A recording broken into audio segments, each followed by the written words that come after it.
guys, it's Tiffany Riley, and this year has been a really rough year for all of us, including me. But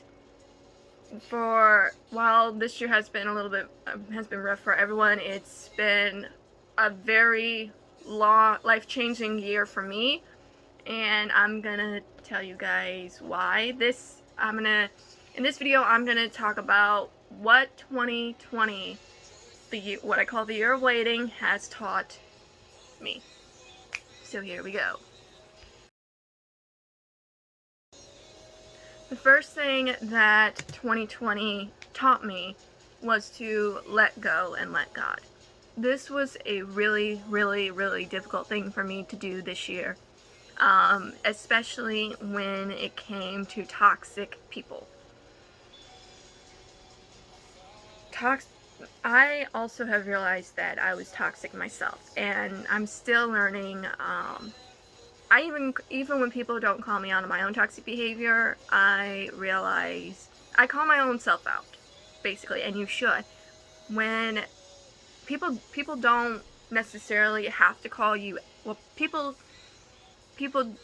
do have to call you out, but yet at the same time, you need to call your own self out, because it's not good when you see your own mistakes.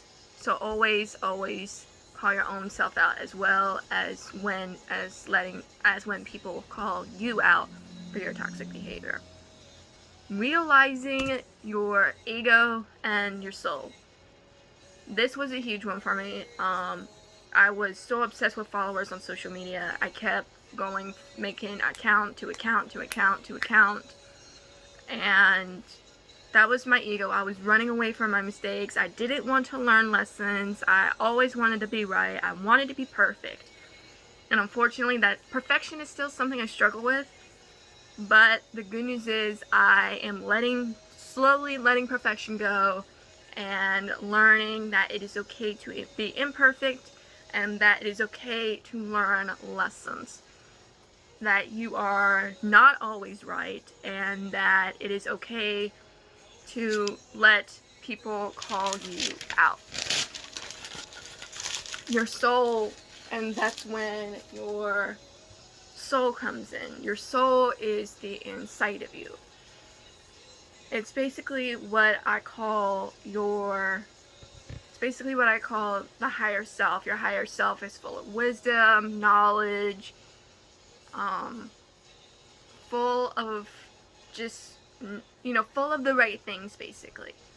So you have to know the difference between the ego wants to hurt, the soul wants to heal, basically. I think I got that right. What I've also learned within this, realizing your soul and ego, the more I've learned that it is 100% okay to have a smaller audience. Because the bigger audience that you have, the more your ego builds. And even if you do have a big audience and everything like that, don't let your ego get to you, because a lot of people only focus on numbers. It's okay to say stuff like, thank you so much for this amount of followers, thank you so much for this, that, and the other, this amount, mainly like this amount of followers, I love you guys. That is okay, as long as you don't let it get to your head. Don't let that amount of followers get to your head.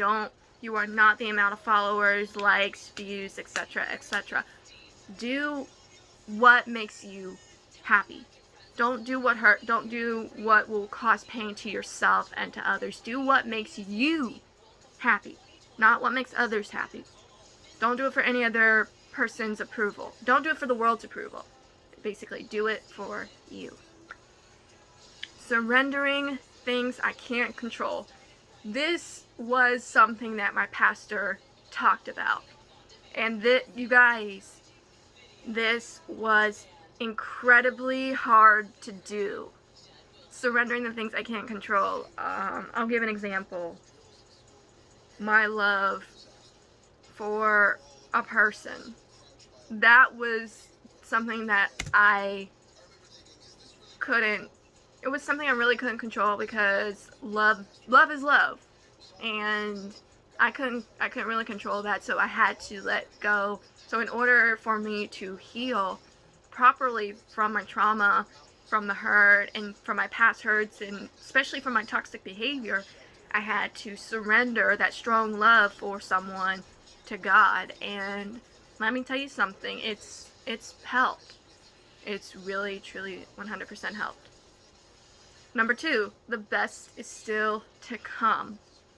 This year, a lot of people thought that 2020 was the end of the world. Jesus is coming back. We're all gonna go to heaven, heaven or hell. You know, we're all gonna face God on Judgment Day.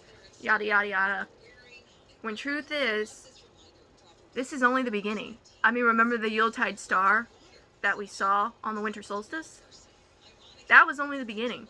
In fact, the Yuletide star, when Jesus was born, Jesus was born in chaos, racial division, political chaos, and basically when all humankind was against each other. And that star symbolized a new beginning. So we are entering a new beginning. God is not finished with this world yet. The best is still to come. If you wake up every single morning, thank the God of the universe. Because God is not finished with you yet.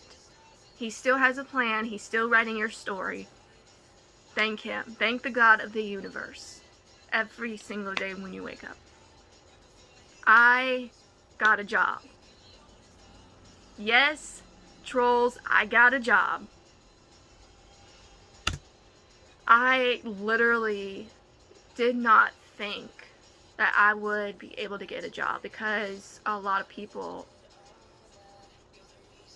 looking back now, those people were just jealous of me because I'm bettering myself, because I'm doing better, because I'm actually learning, and they don't want me to learn. They want me to fail. They want me to stay stuck in this toxic pattern. They want me to fail, and they don't want me to succeed in life. And unfortunately, they're jealous basically because, you know, I have what they don't have. And, you know, it's hard for me to even say this because I was told from a lot of anonymous people, which are the same people who had no nerve to come to me and tell it to me straight to my face. But unfortunately, the God of the universe, you know, you can't hide from. It doesn't matter what your belief is, you know, the universe knows, and you will have to face the consequences of what the universe has.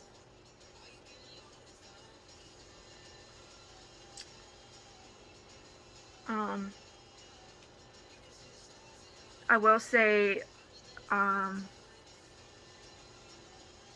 lot of those trolls wanted me to be hospitalized.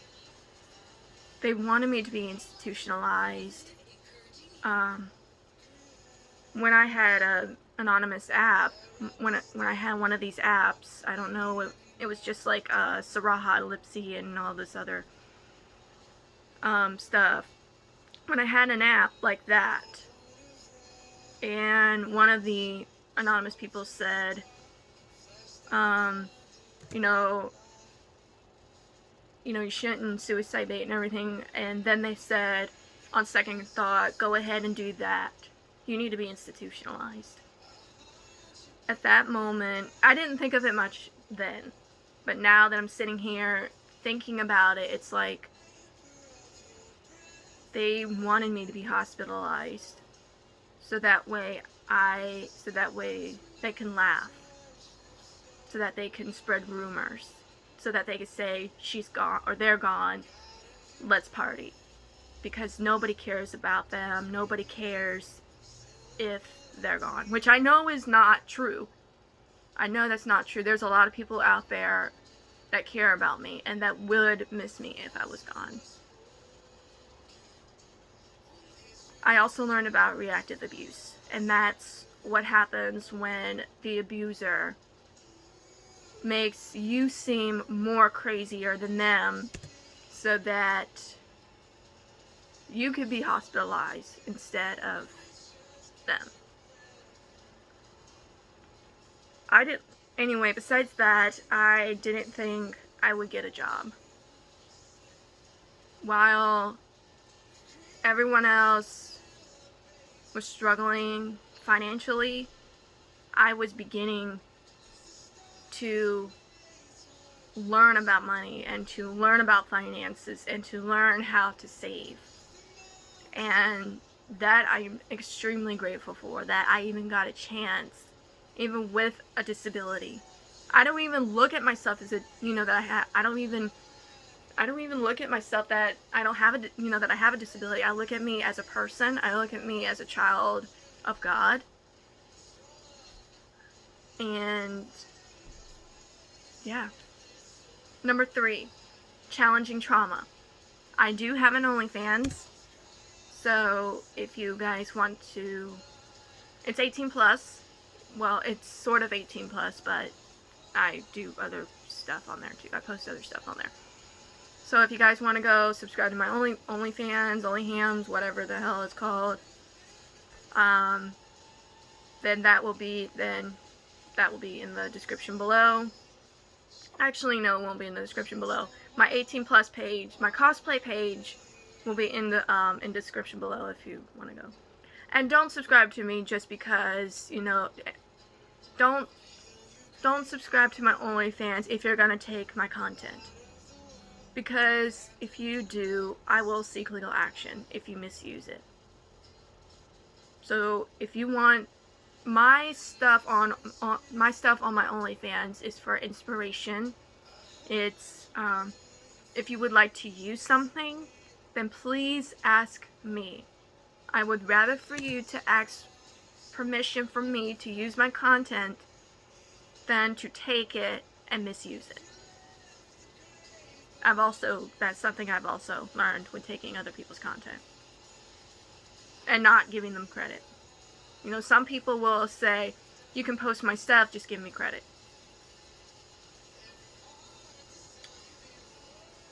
So, yeah. Living with a sex offender. When my parents and I moved to my roommates, I was so incredibly scared because our roommate's husband is a sex offender. Unfortunately, he is very, very sick. With severe dementia, and yeah, let's just keep it at that.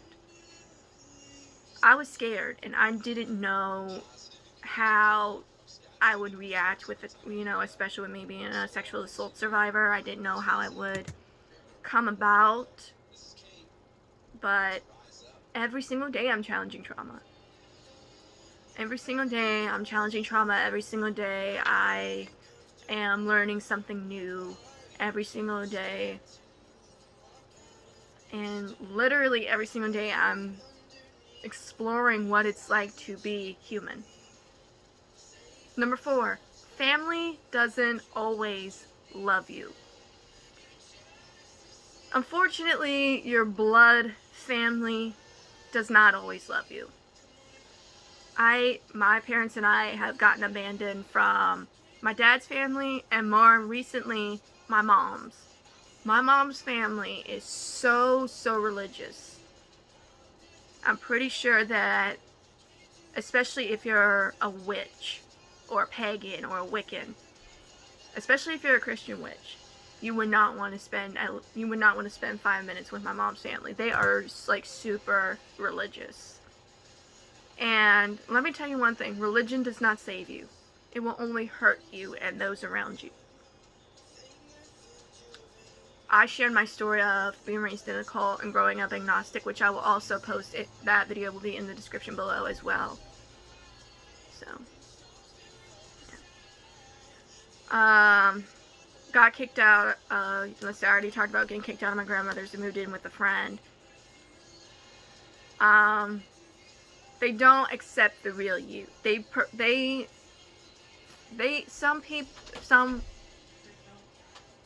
Mom, the sign. The sign.